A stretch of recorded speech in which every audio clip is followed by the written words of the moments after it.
এই কাবা ঘরে তো দামি আসমান থেকে কোন রহমত যদি আসে সোজা ঠিক জমিনের উপরে সর্বপ্রথম কাবা ঘরের উপরে রহমত নাযিল হয় আর কাবা ঘর থেকে গোটা পৃথিবীতে রহমত আল্লাহ বন্টন করে দেয়। এই কাবা ঘর এখানে রহমত নাযিল হয় কিন্তু কাবা ঘরে রহমত খায় না, গোটা পৃথিবীতে কাবা ঘর থেকে আল্লাহ রহমত বন্টন করে দেয়। আপনার আমার বাড়িতে কাঁঠাল গাছ আছে, কাঁঠাল গাছের ভিতরে কাঁঠাল ধরে কিন্তু কাঁঠাল গাছে কাঁঠাল খায় না, আম গাছে যেমন আম ধরে আম গাছে যেমন আম খায় না। আপনি আমি ওই আম গাছ থেকে আম পেরে খাই, ঠিক তদ্রুপ ভাবে কাবার উপরে আল্লাহর রহমত নাযিল হয় আর এই কাবা থেকে গোটা পৃথিবীতে রহমত আমার আল্লাহ বন্টন করে দেয়। এত দামি ঘর, ওই ঘরের ভিতরে আরবের বেঈমান কাফেররা 360টা দেবদেবী ঢুকায়া দেবীগুলির সামনে তারা মাথা নত করে আল্লাহ নবীজি ওই পরিস্থিতিতে গোটা মক্কায় নবীজি মানে দাওয়াত দেয়। তখন মক্কাবাসী 3 দলে বিভক্ত। এক দল বলে এক খোদা দিয়ে পৃথিবী চলবে না, এরা বহু খোদার বিশ্বাসী। আরেক দল বলে দ্বিতীয়বাদী, এরা কয় 2 খোদায় পৃথিবী চালায়। আরেক দল বলে তৃতীয়বাদী, 3 খোদার বিশ্বাসী, এরা বলে 3 খোদা 3 আল্লাহ পৃথিবী চালায়।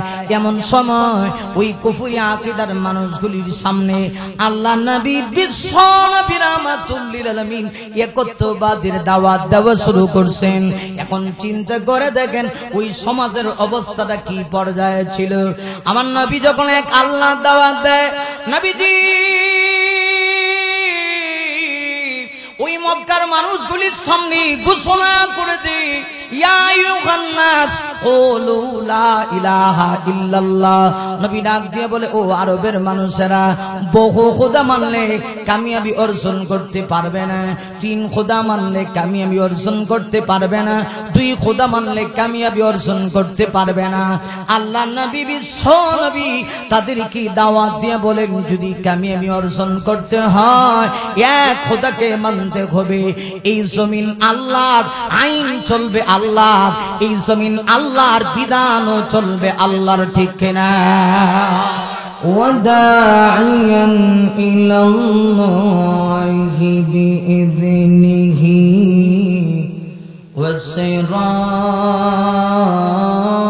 وسراجا منيرا فقد قال الله تعالى في كلامه المجيد وفرقانه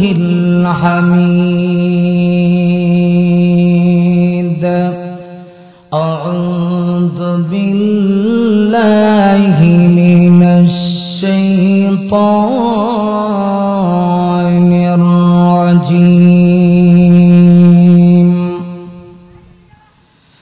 بسم الله الرحمن الرحيم إنا أعطيناك الكوثر فصل لربك وانحر إن شانئك هو الأبتر صدق الله العظيم وصدق رسوله النبي الكريم ونحن على ذلك من الشاهدين والشاكرين والذاكرين والحمد لله رب العالمين. وقال سيدنا رسول الله صلى الله عليه وسلم الكيس من دانا نفسه وعمل لما بعد الموت أو كما قال عليه الصلاة والسلام. একটু মোহাম্মত দিয়ে নবীজির প্রেমে মাতোয়ারা হয়ে অন্তর অন্তকরণ থেকে পৃথিবীর শ্রেষ্ঠ দরুদ, যে দরুদ নামাজে স্থান পেয়েছে, প্রচন্ড গরমের ভিতরে আমরা সবাই নবীজির মহব্বতে একটু এই দরুদটা আমল করব, পারবো না ইনশাআল্লাহ? সবার আওয়াজ তো আমি পাচ্ছি না, আপনাদের আওয়াজে বোঝা যাচ্ছে আপনারা খুব ক্লান্ত। আমার মনে হয় আজকে যদি এখানে কোরআনের মাহফিল না হইয়া এখানে যদি পাগলুটু ডান্স হইতো, আপনারা কি তা করবেন? আমার মনে হয় এখানে লোকের লোকারণ্য হয়ে যেত। আজকে শুধু ওয়াজ মাহফিলে আমাদের উজুর আপত্তি, গানে কোনো উজুর আপত্তি নেই। আমি আশা করি এখানে যারা আছেন যথেষ্ট পরিমাণ মানুষ আছেন, আলহামদুলিল্লাহ আপনাদের সবার অন্তরে নবী প্রেম, নবীজির ভালোবাসা আছে। কম না বেশি? একটু আওয়াজ করে বলতে হবে, কম না বেশি? তাহলে এক একজন 1000 মানুষের আওয়াজ দিতে হবে, পারবেন তো ইনশাআল্লাহ? তাহলে দেখি একটু মহাব্বতান নামাজে যে দরুদটা পড়ি এটা একটু সবাই আমল করি। আল্লাহুম্মা সাল্লি আলা মুহাম্মাদিন ওয়া আলা আলি মুহাম্মাদ কামা সাল্লাইতা আলা ইব্রাহিম ওয়া আলা আলি ইব্রাহিম ইন্নাকা হামিদুম মাজিদ। সবাই জবান খুলে আল্লাহুম্মা বারিক আলা মুহাম্মাদিন ওয়া আলা আলি মুহাম্মাদ কামা বারাকতা আলা ইব্রাহিম ওয়া আলা আলি ইব্রাহিম ইন্নাকা হামিদুম মাজিদ। বালাগাল উলা বিকামালিহি কাশাফাত দুজা বিজামালিহি। সবাই আওয়াজ করে হাসুনাত জামিউ খিসালিহি সাল্লু আলাইহি। রূহে হুসনি মুস্তাফা রূহে হুসনি मुस्तफा ही एक बहरी बेकरा उसके साहल तक कोई शीरी बयां पहुंचा नहीं। बलगल उला बिकमालिही पतला करें कशफत दुजा बिजमालिही हसनत जमीउ खसालिही सल्लु अलैहि। मनमर कादरे प्रणमर कादरे जेते सोनार मदीना। मनमर कादरे प्रणमर कादरे जेते सोनार मदीना। जे मदीना दन्न घलो जे मदीना दन्न घलो पेये तबु ठिकाना। मनमर कादरे प्रणमर कादरे जेते सोनार मदीना। यूसुफ पेते चुन का कादे सारा के देचे इब्राहिम तोड़े। यूसुफ पेते चुन का कादे सारा के देचे इब्राहिम तोड़े। सबारी सबर महान अल्लाह सबारी सबर महान अल्लाह তোমায় দিয়েছে ভরে। যা আমি করতে চাই যা আমি দেখতে যাই যা আমি করতে চাই যা আমি দেখতে যাই মনে ভাঁজে মদিনা। मनमर कादरे प्रणमर कादरे जेते सोनार मदीना। আলহামদুলিল্লাহ খুন্দিয়া বাইতুন নূর জামে মসজিদ আমতলিয়ার উদ্যোগে নবম বার্ষিক ওয়াজ ও দোয়া মাহফিল। মাহফিলের সম্মানিত প্রধান অতিথি জনাব মোহাম্মদ হাসান আলী, বিশিষ্ট ব্যবসায়ী সমাজসেবক আমতলী বাজার। মাহফিলের সম্মানিত সভাপতি জনাব মোহাম্মদ কাসেম আলী সরকার, সদস্য বাড়ি ইউনিয়ন 2 নং ওয়ার্ড। আজকের মাহফিলের সম্মানিত উদ্বোধক জনাব মোহাম্মদ আশরাফুল ইসলাম, সদর থানা পুলিশ বাড়ি ইনচার্জ। মাহফিলের সম্মানিত বিশেষ অতিথি জনাব মোহাম্মদ নাজমুল আলম জুয়েল ঢালি, ভাইস চেয়ারম্যান পদপ্রার্থী গাজীপুর সদর উপজেলা পরিষদ।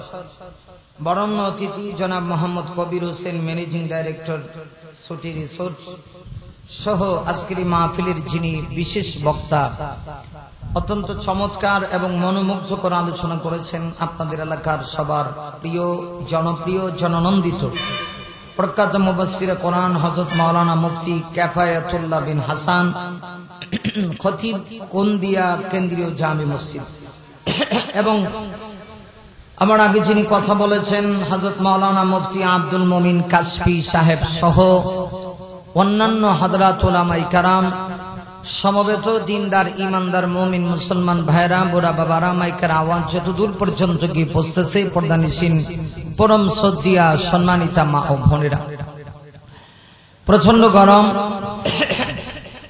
প্রচন্ড তাপদাহের মধ্যেও মহান রব্বুল আলামিন আজকের এই মুতাবারক জান্নাতের টুকরা এই বাগানে আমাদের সবাইকে সমবেত হওয়ার তৌফিক দান করেছেন। এই জন্য দিল খুলে, প্রাণ ভরে, ভক্তি ভরে, সমস্বরে সকলে মিলে আসুন আমরা আল্লাহর দরবারে কালিমাতুশ শুকর জানাই। সকলে পড়ছি আলহামদুলিল্লাহ।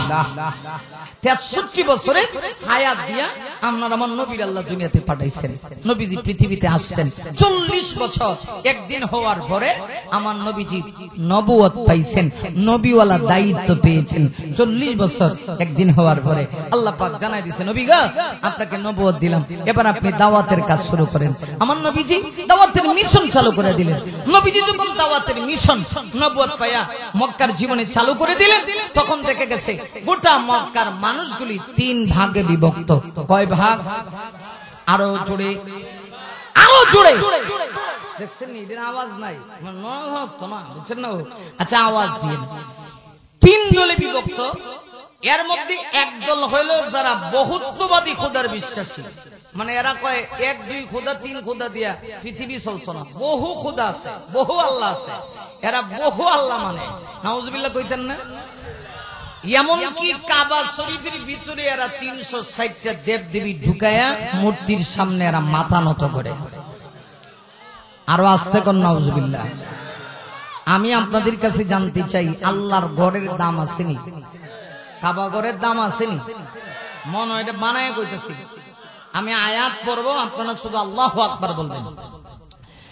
إن أول بيت وضع للناس للذي ببكة مباركا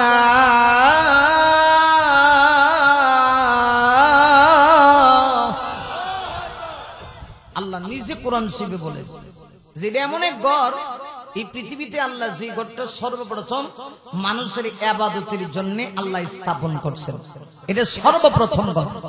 ইব্রাহিম আলাইহিস সালাম নূহ নবীর মহাপ্লাবনের পরে সন্তান ইসমাইলকে নিয়ে কাবা ঘর আবার পুনর্নির্মাণ করছেন। এটা এক দামি ঘর। আসমান থেকে যদি কোনো রহমত আসে তাহলে সর্বপ্রথম কাবা ঘরের উপরে আসে। সুবহানাল্লাহ। জোরে বাইরে লক্ষ্য করে দেখুন, এই কাবা ঘরে তো দামি। আসমান থেকে কোন রহমত যদি আসে, সোজা ঠিক জমিনের উপরে সর্বপ্রথম কাবা ঘরের উপরে রহমত নাযিল হয়। আর কাবা ঘর থেকে গোটা পৃথিবীতে রহমত আল্লাহ বন্টন করে দেয়। এই কাবা ঘর, এখানে রহমত নাযিল হয়, কিন্তু কাবা ঘরে রহমত খায় না। গোটা পৃথিবীতে কাবা ঘর থেকে আল্লাহ রহমত বন্টন করে দেয়। আপনার আমার বাড়িতে কাঁঠাল গাছ আছে, কাঁঠাল গাছের ভিতরে কাঁঠাল ধরে, কিন্তু কাঁঠাল গাছে কাঁঠাল খায় না। আম গাছে যেমন আম ধরে, আম গাছে যেমন আম খায় না। আপনি আমি ওই আম গাছ থেকে আম পেরে খাই। ঠিক তদ্রুপ ভাবে কাবার উপরে আল্লাহর রহমত নাযিল হয়। আর এই কাবা থেকে গোটা পৃথিবীতে রহমত আমার আল্লাহ বন্টন করে দেয়। এত দামি ঘর, ওই ঘরের ভিতরে আরবের বেঈমান কাফেররা 360টা দেবদেবী ঢুকায়া দেবীগুলির সামনে তারা মাথা নত করে। আল্লাহ নবীজি ওই পরিস্থিতিতে গোটা মক্কায় নবীজি মানে দাওয়াত দেয়, তখন মক্কাবাসী 3 দলে বিভক্ত। একদল বলে এক খোদা দিয়ে পৃথিবী চলবে না, এরা বহু খোদার বিশ্বাসী। আরেকজন বলে দ্বিতীয়বাদী, এরা কয় 2 খোদায় পৃথিবী চালায়। আরেকদল বলে তৃতীয়বাদী, 3 খোদার বিশ্বাসী, এরা বলে 3 খোদা 3 আল্লাহ পৃথিবী চালায়। এমন সময় ওই কুফরি আকীদার মানুষগুলির সামনে আল্লাহ নবী বিশ্ব নবী রাহমাতুল লিল আলামিন একত্ববাদের দাওয়াত দেওয়া শুরু করছেন। এখন চিন্তা করে দেখেন ওই সমাজের অবস্থাটা কি পর্যায়ে ছিল। আমার নবী যখন এক আল্লাহ দাওয়াত দেয়, নবীজি ওই মক্কার মানুষগুলির সামনে ঘোষণা করে দেয়, ইয়া আইয়ুহান নাস কুলু লা ইলাহা ইল্লাল্লাহ। নবী ডাক দিয়ে বলে, ও আরবের মানুষেরা, বহু খোদা মানলে কামিয়াবি অর্জন করতে পারবে না, 3 খোদা মানলে কামিয়াবি অর্জন করতে পারবে না, 2 খোদা মানলে কামিয়াবি অর্জন করতে পারবে না। আল্লাহ নবী বিশ্ব নবী তাদেরকে দাওয়াত দিয়ে বলেন, যদি কামিয়াবি অর্জন করতে হয় এক খোদাকে মানতে হবে। এই জমিন আল্লাহর, আইন চলবে আল্লাহর, এই জমিন আল্লাহর, বিধানও চলবে আল্লাহর, ঠিক কিনা? আপনি যখনই কথা বলবেন জমিন আল্লাহর, আল্লাহকে মানতে হবে, তখন কিছু পাতি নেতা আছে দেখবেন, এরা তখন চোখ লাল করবে, এরা তখন আপনার বিরুদ্ধে লেগে যাবে। এরা আপনাকে বলবে এই হুজুর জঙ্গিবাদী, এই হুজুর সন্ত্রাস, এই হুজুর হলো বোমাবাজ, এই হুজুররাই সমাজের ভিতরে ফাসাদ আর ফিতনা সৃষ্টি করতে চায়। এটা নতুন ইতিহাস নয়। আমার নবী যখন এভাবে এক আল্লাহ দাওয়াত দিয়েছেন, তখন এই মক্কার ভিতরে আমার নবীজির বিরোধিতা শুরু হয়েছে। অথচ 40 বছর আমার নবী তাদের সঙ্গে উঠেছেন, তাদের সঙ্গে বসেছেন, তাদের সঙ্গে খেয়েছেন, তাদের সঙ্গে সমাজ চালাইছেন। গোটা মক্কায় আল্লাহর হাবিবের একজন দুশমনও ছিল না।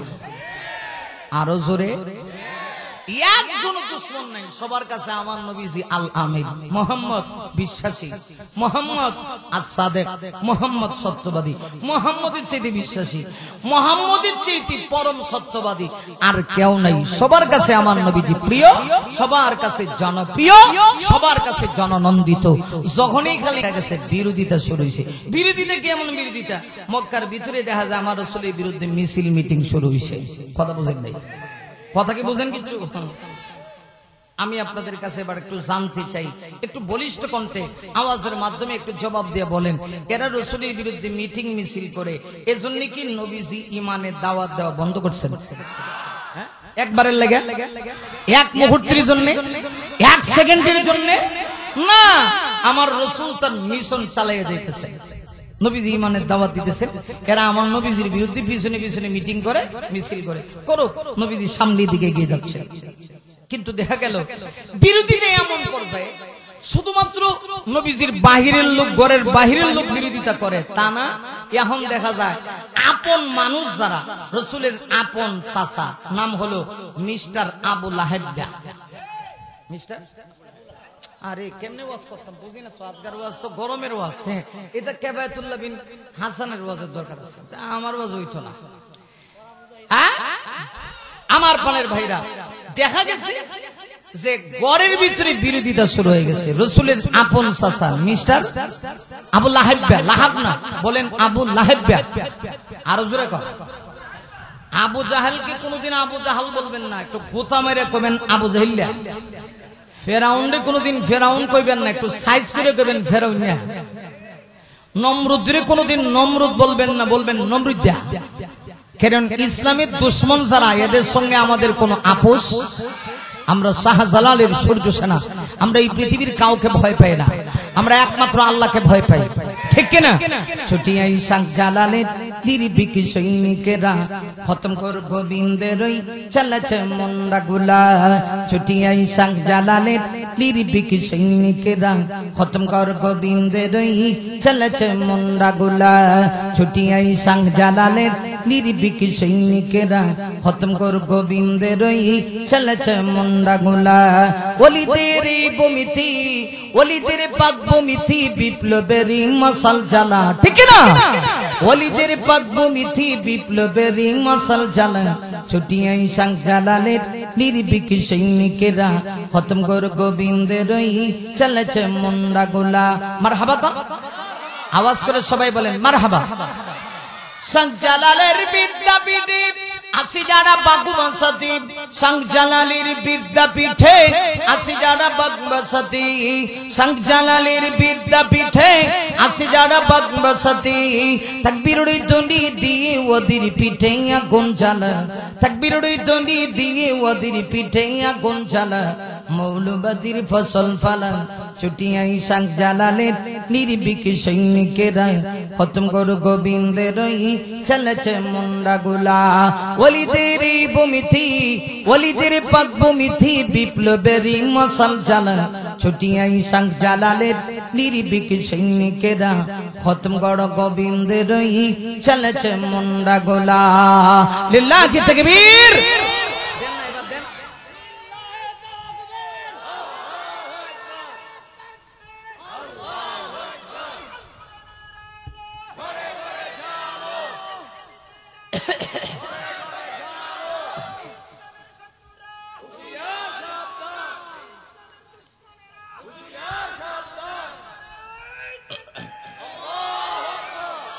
আসুন আমার প্রাণের ভাইরা, ছিলেন নবীজি যখন ইমানের দাওয়াত দিলেন, একত্ববাদের দাওয়াত দিলেন, দুশ্মনী শুরু হয়েছে। শুধু কি বাহিরে না করে, এখন দেখা যায় ভিতরে জ্বালা শুরু হয়েছে।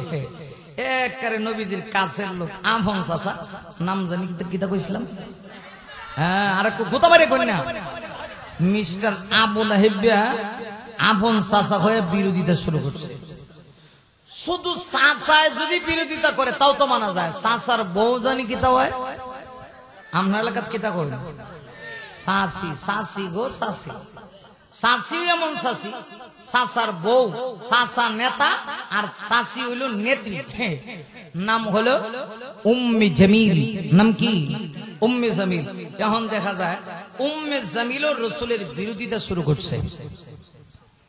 নাউজুবিল্লাহ কইতেন না? হ্যাঁ ভাই, শুধুমাত্র উম্মে জামিল আল্লাহ নবীর বিরোধিতা করি তা না, মাঝে মধ্যে উম্মে জামিল আমার নবীকে নিয়ে মস্কারি করে, মাঝে মধ্যে নবীর কাছে ওহি আসতে দেরি হইলে উম্মে জামিল এসে ডাক দেয়া কয়, হে মুহাম্মদ, তোমার কাছে যে শয়তানটা আসতো ওই শয়তানটা দিয়ে এখন আয় না। চিন্তা করে দেখেন, শয়তান কারে কয়? হযরত জিবরিলকে শয়তান কয়। নবীজি বড় কষ্ট পান। আমার নবীজি চোখের পানি ছেড়ে দিয়া নবীজি আকাশের দিকে দুইটা হাত উঠায়া নবীজি দেখে দেখে বলে, আল্লাহ গো, আমি সব কিছু বরদাস্ত করতে পারি, কিন্তু আমার নিজের ঘরে যে দুশ্মনী শুরু হয়ে গেছে, আল্লাহ তুমি আমাকে এত বড় দায়িত্ব দিয়েছো, গোটা পৃথিবীর উম্মতের দায়িত্ব দিয়ে তুমি আমাকে পাঠাইছো। আল্লাহ আমি মানে দাওয়াত দিই, যে কারণে মক্কার অলিগলিতে আমার বিরুদ্ধে মিটিং হয়, মিছিল হয়, আমি সব কিছু বরদাস্ত করতে পারি, কিন্তু আমার চাচা চাচি যে আমার বিরোধিতা করে, নবীজি বছর নয়নি চোখের পানি ছেড়ে দেন, কারণ আপন ঘর থেকে নবীজির বিরোধিতা শুরু হয়ে গেছে। আল্লাহ সান্ত্বনা দেয়া কয়, নবী গো আপনি ঘাবড়ায়েন না, এই পরিস্থিতি থাকবে না। নবীজি আবার সামনের দিকে অগ্রসর হন, তথাপি এরপরও নবীজি ইমানের দাওয়াত দেওয়া থেকে এক চুল পরিমাণ পিছপা হন না। আমার নবীজি দাওয়াতের মিশন চালু করতে আছেন, দাওয়াতের মিশন চলতে আছে। আমার ভাইয়ের লক্ষ্য করে দেখুন, এইবার দেখা গেল আল্লাহ নবীজির দুইজন অভিভাবক, একজন ছিলেন রাসূলের স্ত্রী, আপনার আমার আম্মা জান খাদিজাতুল কুবরা রাদিয়াল্লাহু আনহা। আম্মা জান খাদিজা কিছুদিনের ভিতরে তিনি ইন্তেকাল করলেন। রাসূলের একদম কাছের স্ত্রী ছিল, এত মহাব্বত নবীজি খাদিজা দুনিয়াতে যতদিন বেঁচে ছিলেন আল্লাহ নবীজি অন্য কোন স্ত্রী গ্রহণ করেন নাই। আমার নবীজি মাঝে মধ্যে তার স্ত্রীদেরকে বলতেন, আমার স্ত্রীরা রে, তোমরা সবাই আমার সুখের দিনের সাথী, খাদিজা হলো আমার দুঃখের দিনের সাথী। খাদিজা এমন কিছু নাই যেটা আল্লাহ নবীর মহব্বতে ত্যাগ করে নাই। দেখে গেল নবীজির কাছে দুইজন অভিভাবক খাদিজাতুল কুবরা দুনিয়া থেকে চলে গেল। আমার নবীজির উপরে যেন আসমানটা ভেঙে মাথায় পড়ে গেছে। খাদিজা দুনিয়া থেকে চলে যাওয়ার পরে কিছুদিন পরে নবীর চাচা সবচেয়ে মহব্বত যিনি করতেন, বাবার মতো যিনি নবীকে ভালোবাসতেন, তিনি ছিলেন আবু তালেব। আবু তালেব দুনিয়া থেকে চলে গেল। আবু তালেবের দুনিয়া থেকে যাওয়াটা আমার নবী যেন মানতে পারেন না। আমার নবী শুধুমাত্র কান্দেন আর আল্লাহকে ডেকে বলেন, আল্লাহ গো, এতদিন আমি ইমানের দাওয়াত দিয়েছি, মক্কায় আমার বিরোধিতা হয়েছে, কিন্তু দুইজন অভিভাবক থাকা অবস্থায় ওরা সাহস করে নাই আমার গায়ে হাত উঠানোর।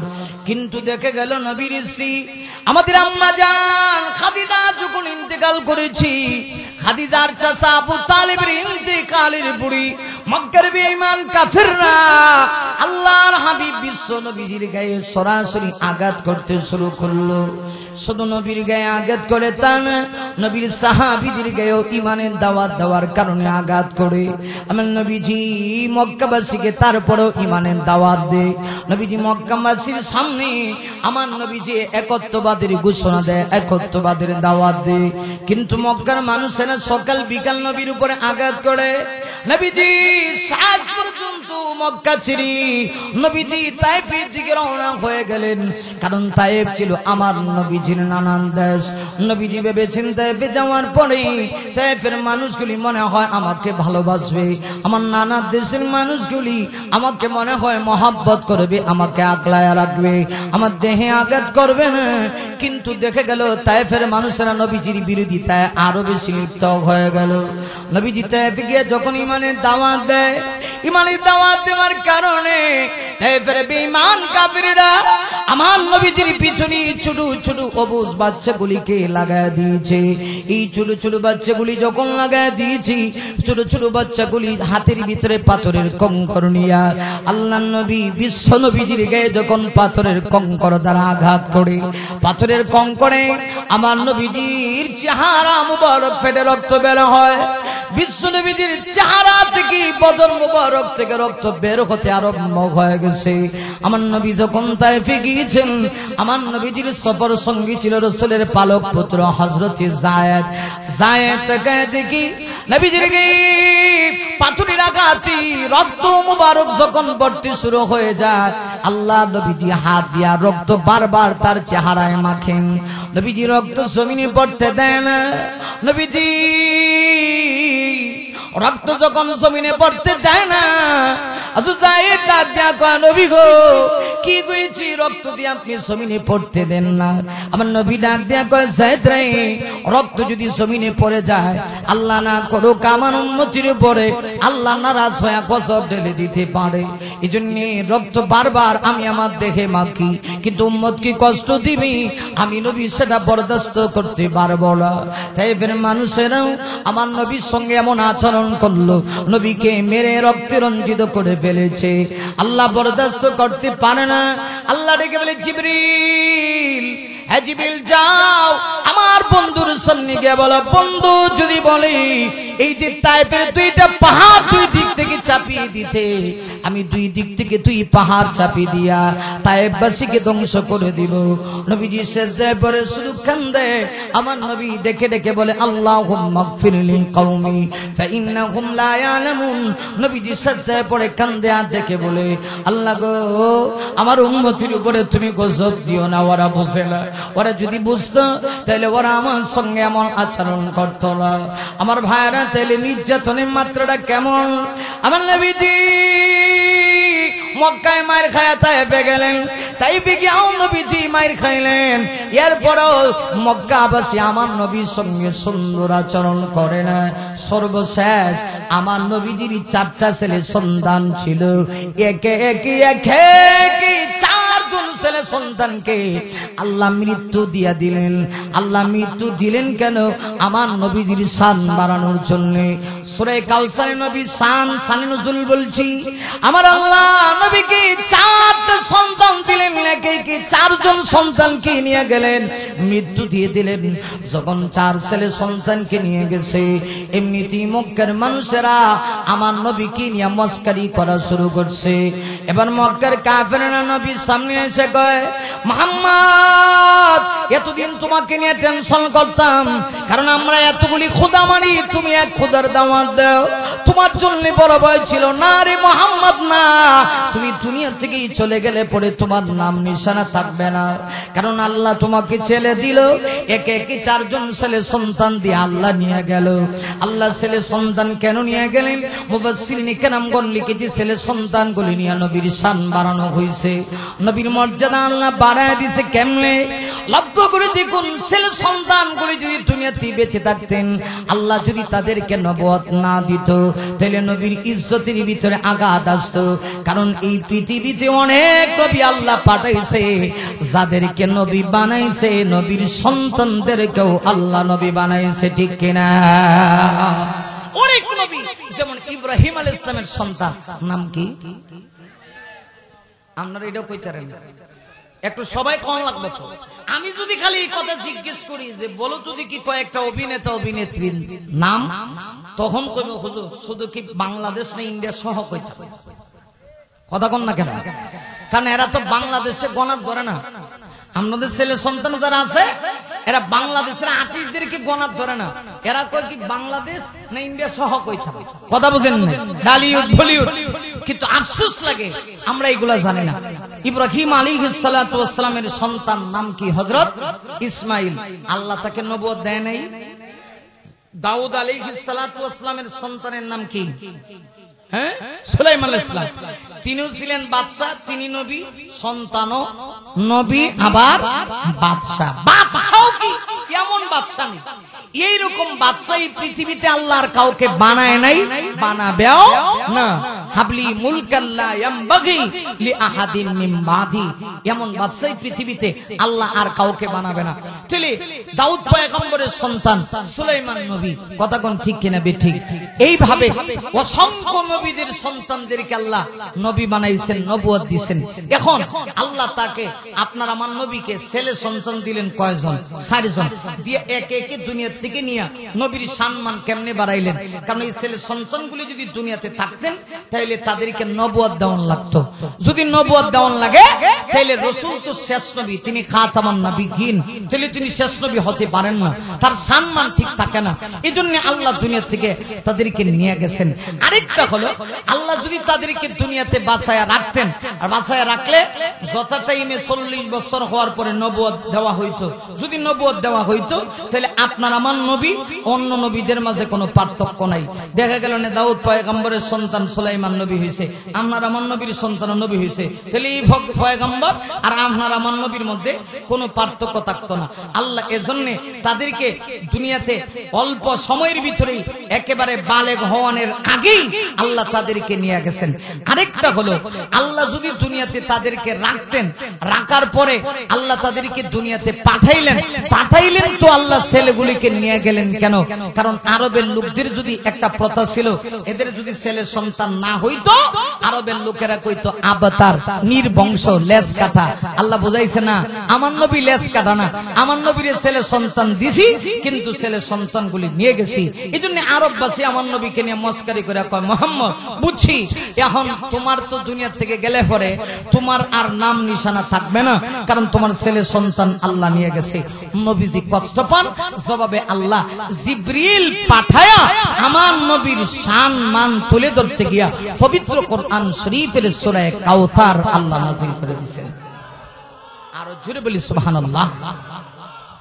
বাইরে লক্ষ্য করে দেখুন, আল্লাহ সূরা কাউসার নাযিল করে নবীকে সান্ত্বনার বাণী দিয়েছেন। সান্ত্বনা দিয়া আল্লাহ পাক তার হাবিবকে বুঝায় দিয়েছে, নবী গো আপনি টেনশন করেন না। আরববাসী বলে আপনার ছেলে সন্তানগুলি নিয়ে গেছি, এজন্য নাকি আপনার নাম নিশানা থাকবে না। না গো না নবী গো, ছেলে সন্তান নিয়ে আমি আল্লাহ আপনাকে পার্সোনাল একটা জিনিস আমি আল্লাহ গিফট করেছি নবী গো, এর চাইতে দামি জিনিস আমি আল্লাহ আপনাকে দিয়েছি। এটা কি? আল্লাহ সূরা কাউসার নাযিল করে আপনার আমার নবী বিশ্ব নবীকে আল্লাহ বলেন, ইন্না আতাইনাকাল কাউসার। আল্লাহ ডাক দিয়ে বলেন, নবী গো আমি আপনার ছেলে সন্তানগুলি নিয়ে গেছি, তো কি হয়েছে নবী? আপনি টেনশন করেন না, আপনার সম্মান আমি আল্লাহ কমাই নেই। সন্তান নিয়ে গেছি, আপনাকে কাউসার দিয়েছি। সন্তান দেওয়ার উদ্দেশ্য কি? সন্তানের মাধ্যমে আপনার নাম নিশানা থাকবে। নবী গো আমি কাউসার দিয়েছি, কাউসারের মাধ্যমেও আপনার সম্মান ঠিক থাকবে। এজন্য ভাইরা আমার, আল্লাহ রাব্বুল আলামিন সূরা নাযিল করে নবীকে পার্সোনাল একটা জিনিস গিফট করলেন, এটার নাম হলো কাউসার। সূরার নাম কাউসার। এখন আসুন কাউসার শব্দের একটু ব্যাখ্যায় যাই। মুফাসসিরিন কেরামগণ কাউসার শব্দের 42টা ব্যাখ্যা করছে। সুবহানাল্লাহ। আছেন কয়টা ব্যাখ্যা? কেউ দুই একটা কইতাম নি? না বুঝতাছি না তো, বাপ সাহেব তো কিছু বুঝতাছি না। বলবো আপনারা যে আনসিজনে ওয়াজ করছেন, আর আপনারা লাগতে সিজনে ওয়াজ করলে যে মহালুক হয়, বিষয়টা এরকম। আমি আশেপাশে অনেকগুলি মাহফিল করছি, নুরুন বাজার তাফসীর মাঠেও তো আমি প্রধান বক্তা হিসেবে মাহফিল করছি। এরপরে আশেপাশে অনেক মাহফিল এরকম ঐতিহ্যবাহী ফোন শহীদে তো অন্তত মনে হয় 8 বছর যাবত আমি নিয়মিত তাফসীর কারক ফোন শহীদ কাছারি ময়দান এখানে মাহফিল করি, আরো বড় বড় কিছু মাহফিল করি। ওইগুলি ছাড়া যত মাহফিল হয় লোক কিন্তু মহা সমাবেশ হয়, বিষয়টা এরকম না। মানে ওয়াজ মাহফিলে ওই রকম খুব বেশি লোক হয় তা না। তো আজকে যা শুরুতে ছিল কিছু লোক কেমন আছে, এরা ধৈর্য নাই, এরা ধৈর্য হারালো। মানে ওয়াজ শুরু করার আগেই আরে বেটা পরিবেশ নষ্ট হয়েছে, কি হয়েছে, আমার ওয়াজকে আমি বাদ দিয়ে দিব নাকি? কথা কোন ঠিক না ঠিক? এই সমস্ত ফাতি নেতার বিল আছে কথা দি কই না বাবা রে বাবা, ফাওয়ারের ঠেলায় হামসে বড় কোন হে আল্লাহ কত কিচ্ছু না। হ্যাঁ তুই দে কথা কোন না ঠিক না বেশি কথা বুঝেন নাই? কে কি করতে পারবে তার কথাই বোঝা যায়।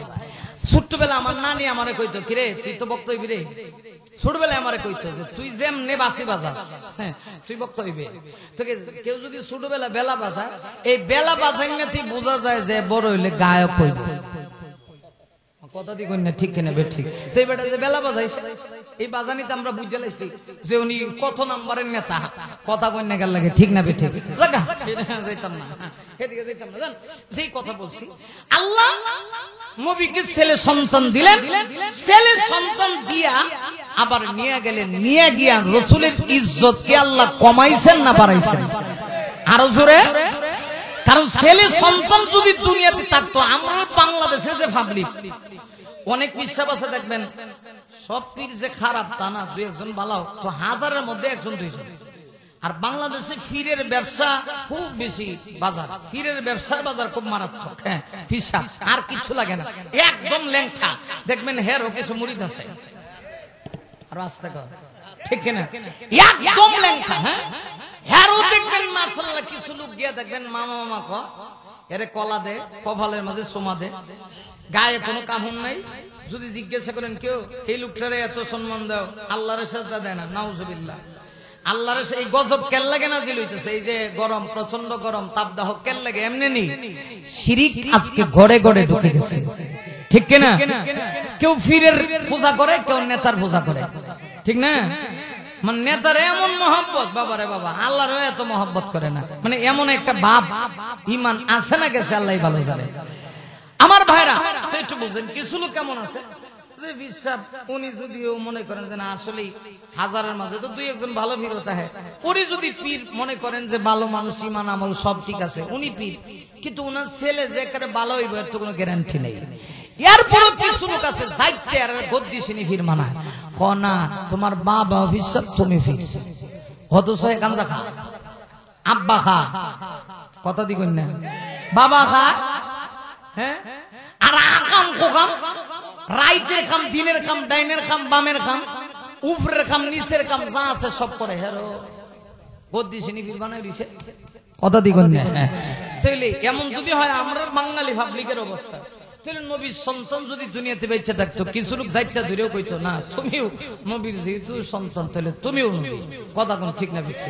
আল্লাহ কয় না, আমি আপনার শান মান রেখে দেব, আপনার সম্মান আমি আল্লাহ মর্যাদা আমি আল্লাহ রেখে দেব। আপনার সম্মানে কেউ আঘাত করবে আমি আল্লাহ সেটা বরদাস্ত করতে পারবো না। তাই ছেলে সন্তান নিয়ে গেলেন, বিনিময়ে আল্লাহ একটা জিনিস গিফট করলে, এটার নামটা জানি কি? মাশাআল্লাহ। আর একটু জুড়ে বলেন নাই, ওয়াজটা নিয়ে বাড়ি যেতে হবে। এটার নাম জানি কি? মাশাআল্লাহ। আল্লাহ কয় ইন্না আতাইনা কাল কাউসার। হে রাসূল, আমি আল্লাহ আপনাকে দান করলাম কাউসার। বলছিলাম কাউসার শব্দের মুফাসসিরিন কেরামগণ 42টা ব্যাখ্যা করেছেন। কাউসার দিয়েছেন, কাউসারের মাধ্যমে নবীর সম্মান দুনিয়াতে থাকবো। প্রথম ব্যাখ্যাটা কই, আমার অসুবিধা হইতেছে? সারা জীবন তো কাউসার মানে গেলে হাউজে কাউসার শুনছেন, হাউজে কাউসারও একটা ব্যাখ্যা আছে, কিন্তু 42 ব্যাখ্যা। প্রথম ব্যাখ্যা হলো, হে নবী, আমি আল্লাহ আপনাকে কাউসার দিয়েছি, এর অর্থ হলো আমি আল্লাহ আপনাকে 30 পারা কোরআন দিয়েছি। আর আস্তে কোন সুবহানাল্লাহ। আপনার ছেলে সন্তান নিয়ে গেছি তো কি হয়েছে নবী গো? আমি আল্লাহ আপনাকে 30 পারা কোরআন দিয়েছি। ও নবী, কোরআন যতদিন থাকবে পৃথিবীতে আপনার সম্মান থাকবে। আল্লাহর কোরআন যতদিন থাকবে নবীর ইজ্জত থাকবে, নবীর সম্মান থাকবে। নবীর ইজ্জত নিয়ে কেউ চিনিমিনি খেলতে পারবে না। নবী গো, আমি আল্লাহ ছেলে নিয়ে গেছি তো কি হয়েছে? আপনি কষ্ট পাইয়েন না গো। আমি আল্লাহ আপনার সম্মান বাড়ানোর জন্য সন্তান নিয়া আমি কাউসার দিয়েছি, এর অর্থ হলো কোরআন দিয়েছি। নবী গো, কোরআন যতদিন থাকবে ততদিন আপনার সম্মান থাকবে। কোরআনে আমার আপনার নবীর সম্মান আছে কিনা নেই লক্ষ্য করে দেখুন।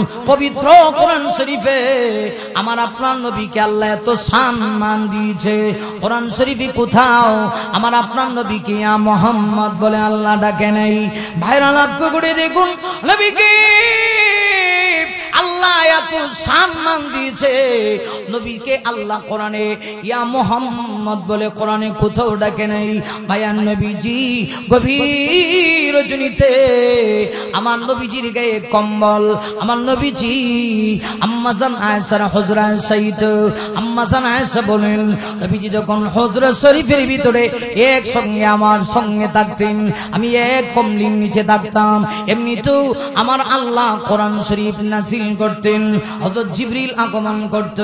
আম্মা জান আয়েশা সিদ্দিকা রাদিয়াল্লাহু আনহা বলেন, নবীজি কমলি গা দিয়ে শুয়েছি, এমনিতেই আল্লাহ তার নবীকে ডাক দিয়া বলেন, ইয়া আইয়ুহাল মুযাম্মিল কুমিল লাইলা ইল্লা কালিলা।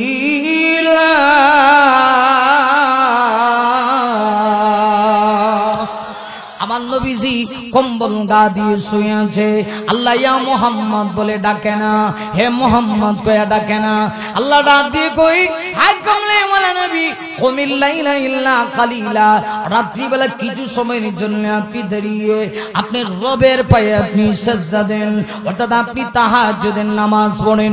আবার কখনো দেখা যায় বিশ্ব নবীজি রাহমাতুল লিল আলামিনের গায়ে চাদর, তখনও আল্লাহ তার নবীকে ডাক দেয়, এইভাবে ডাকে না ইয়া মুহাম্মদ। আল্লাহ ডাক দিয়া কই, ইয়া আইয়ুহাল মুদ্দাত্তির কুম ফানদির ওয়া রাব্বাকা ফাকাব্বির ওয়া থিয়াবাকা ফাতাকির ওয়ান রুজসা ফাহজুর ওয়ালা তামনুন তাস্তাকথির ওয়া লিরাব্বিকা ফাসবির ফাইদা নুকিরা ফিন্নাকুর।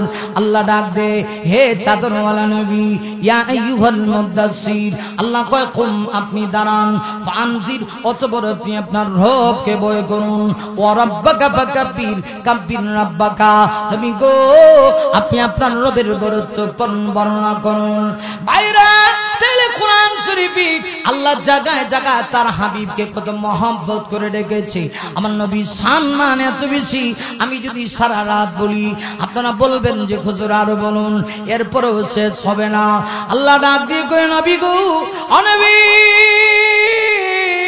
আরো আরবের কাফেররা বলে আপনার ছেলে সন্তান নিয়ে গেছি, আপনার নাম নিশানা পৃথিবীতে থাকবে না, দেখো না আপনি কষ্ট পাইন না, আমি ছেলে সন্তান নিয়ে গিয়া আপনার সম্মান কমাই নাই, আমি আপনাকে কাউসার দিয়েছি। এর এক ব্যাখ্যা হলো আমি আল্লাহ 30 বার কোরআন দিয়েছি।